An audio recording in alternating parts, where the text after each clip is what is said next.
मुंबई विद्यापीठाच्या सिनेट निवडणुकीचा आज निकाल आहे। निकाल पुढे ढकलण्याची स्टुडंट्स युनियननं याचिका उच्च न्यायालयानं आता फेटाळली।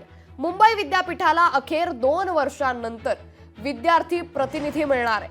मुंबई विद्यापीठाच्या अधिसभेसाठीची मतदान प्रक्रिया पार पडली आहे, त्यामुळे मतमोजणीला आणि त्यानंतर जाहीर होणाऱ्या निकालाला स्थगिती देण्याचा प्रश्न उद्भवत नाही, असं उच्च न्यायालयानं स्पष्ट केलंय।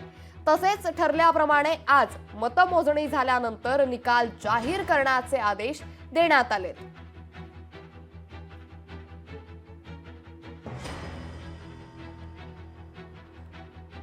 तर सिनेट निवडणुकीसाठी मतमोजणी नेमकी कुठे होणार हे पाहूयात ग्राफिक्सच्या माध्यमातून।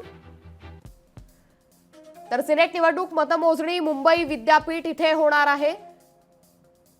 सकाळी 9 ते संध्याकाळी 7 वाजेपर्यंत मतमोजणी होईल। तर 10 जागांसाठी 28 उमेदवार रिंगणात आहेत। निवडणुकीत युवा सेना आणि अभाविप यांच्यात मुख्य लढत आहे।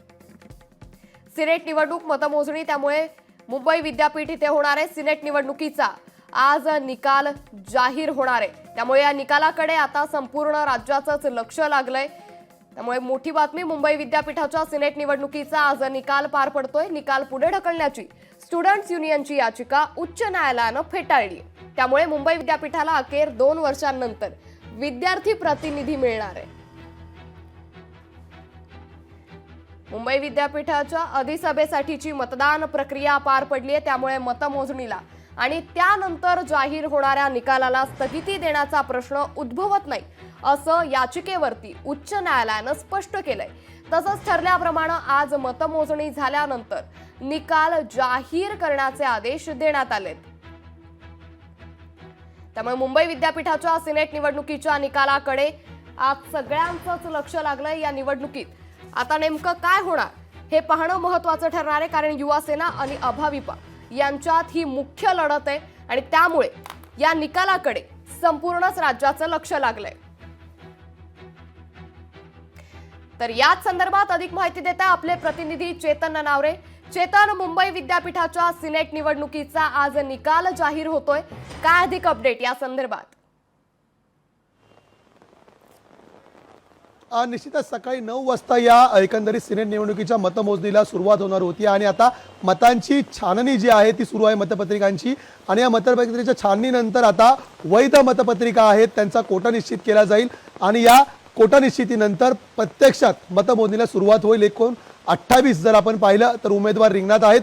7200 मतदारांनी आपला मतदानाचा हक्क बजावला होता, त्यामुळे त्यातील नेमके किती मतदारांच्या मतपत्रिका या वैध ठरत आहेत त्यानुसार आता पुढील एकंदरीत उमेदवाराचा जो विजय आणि पराभव आहे तो निश्चित होणार आहे। आपल्या सोबत या ठिकाणी जर पाहिलं तर युवा सेनेच्या उमेदवारही आहेत। अंकिता, आपण त्यांच्याशी बातचीत करूया। काय सांगताय, एकंदरीत 10 जागांसाठी ही निवडणूक होते, युवा सेना की अभाविप की इतर, कुणाची यावेळी बाजी असेल?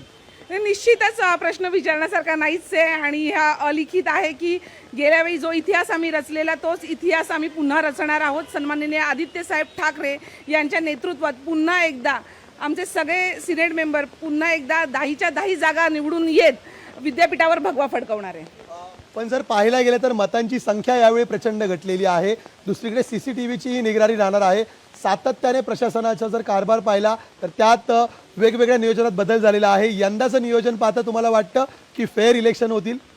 नाही, बघा आपल्याला आता जर 3-4 दिवस गेले बघितलं असेल तर विद्यापीठाने किती अडथळे आणले ही निवडणूक होऊ नये म्हणून, परंतु शेवटी आमचा लोकशाहीवरती विश्वास आहे आणि पुन्हा एकदा लोकशाही या अजूनही जिवंत आहे हे कोर्टाने दाखवून दिलेले आहेत। आम्ही कोर्टाचे खरंच मनापासून आभार मानतो आणि ज्या पद्धतीने कोर्टाने दाखवून दिलेले आहेत त्या पद्धतीने मला वाटतं आता वाटा मोकळ्या झालेल्या आहेत आणि कितीही अडथळे आणले त्या सगळ्या अडथळ्यांवर मात करून युवा सेना 10च्या 10 जागा निवडून येईल।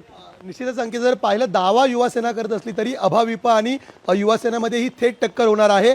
आणि जर पाहिलं तर राज्यातील विद्यार्थी दशेमधील जे राजकारण आहे त्याच्यामध्ये मुंबई विद्यापीठाचं सिनेट निवडणूक नक्कीच सर्वांसाठी एक प्रेरणादायी असते आणि तसंच एक राजकारणामध्ये पहिलं पाऊलही मानलं जातं। त्यामुळे दुपारपर्यंत थोडासा या संदर्भातील निकालामध्ये स्पष्टता येईल आणि नेमकं यामध्ये युवा सेना पुन्हा आपला दबदबा कायम राहतंय की अभाविप यावेळी मुसंडी मारतंय हे स्पष्ट होईल। अंकिता, नक्कीच चेतन, धन्यवाद आपण दिलेल्या सविस्तर माहितीबद्दल। लोकशाही मराठी ऐका, पहा, जागरूक रहा.